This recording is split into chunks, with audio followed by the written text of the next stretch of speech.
Hi, this is Kelly Borsheim again. I'm trying to work down here on the neck inside here, and I've taken my rotary tools, the Dremels and such, Chicago's and other names, and tried to get down in there, but I can't reach it. So I've taken one of my handy dandy die grinders, starting to use my compressor, with the double cut carbide tip on the top.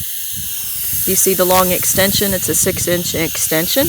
And so I'm going down over her head like this and down into, and I'm going to try to give him some idea of a neck and slender the face a little bit more on that side. I know slender is not a verb, but anyway, so this is what I'll be doing. And you can see on the cut here, it's not just on the sides, but it's also rounded on the top. So it's going to do the best job of smoothing that I can get down into there. And I have to go around her head to do that. So it's interesting. I feel like the sculpture has gone on and on in my life, and I just want to finish and get on with it. But I also know that I want to do something complicated because it interests me intellectually to do it that way, but also to see the piece. And I like it much more than the abstract thing I started off thinking to do. Here's another point I just saw, is one of the ways I judge my faces is to go into this 3/4 angle and look at the curve. I like how this curve goes down into where the cheek goes behind the landscape of the chin. You see that? I don't know if it shows up in the video, maybe it does. So I'll go to this side and see. I don't have as much rock and roll on that side, and so I've got to keep working on this, but I just thought I like the tools, so they're interesting. Good eggs. Okay, so here's another look at the sculpture here. I'm looking at her face in silhouette. Do you see this? And I like the curves that I'm seeing there pretty much. Now, when I go into his face, let's get over that thumb there for the camera. And let's see if I can do this without... Okay, so here in the mouth, on the right side corner, you might be able to see that I've done the little hole, because often in sculpture we put a soft little hole there as the end of the mouth, because the lips are really, they can be a form thing, but they tend to be just a color thing, and we do want the corners of the mouth to go in a little bit, but it also softens it. So here I'm actually happy with what I did as far as that goes. I have an upper lip, I have the mustache coming up over this, and then also there's an indent because there's a muscle here and, you know, different things with the mouth going on. So, however, I'm not happy with this side. This side I can see that I just cut with the diamond blade. It's a very thin wheel. I cut the mouth so I knew where it went, but I didn't actually develop that corner again. Can you see that?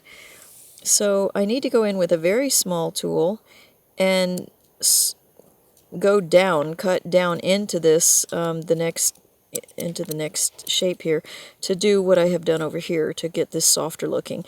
And then after that I want to soften the edges again, because it's nice on the mouth to have a sharp edge that defines the top and bottom of the lip, but as you work around the mouth barrel coming back into the face, it's much nicer to soften these things. Also, in the eye socket, I can see that I've got an interesting diagonal here going, and I've got a Neanderthal bridge happening here. So I can let him be a Neanderthal, but that's not really the point of my story. So I don't want to do that. I'm going to soften this so that the light is not so harsh there and make it more like a real thing. And then I'm going to start refining this nose, because right now it looks a little bit too wide and too formless. So to do all this, there I am using sew again. I've got my collection of little tiny diamond tools, heads, that I can use in the Dremel type tool. I shouldn't keep saying Dremel unless they want to pay me to advertise them, although they're well known. They don't care. I will probably use, because I want something soft in the corners, I may use a very small ball tool. I don't like these straight ones here on the corner when I'm trying to get something. One, I worry about the strength of this if I try to go straight in. This is nicer because it's rounded at the top. More than likely, though, I will use a small ball tip. Now, this is a single cut carbide tip here. and then you have a diamond ball next to it. I think I'm going to go look over here. So if I look at my other collection of the diamond tools, I'm thinking perhaps a small ball like this, because I have a little bit more open access to the mouth. I'm not necessarily digging in. Oh, look at this broken one. Huh, that's a danger. I'm going to get rid of that. So yeah, this one may work, and if I find that that's too small, then I can move up to this one.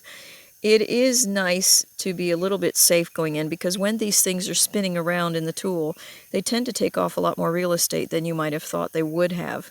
So that's an interesting one. Here's an interesting one. Look at it with the flat. That's for if I want a chisel cut, but that's not appropriate here. I will use the ball so that I can actually go in straight and do some cutting because of the angles I'm working with. So thank you for watching, and let's hope that I can get these faces looking like faces.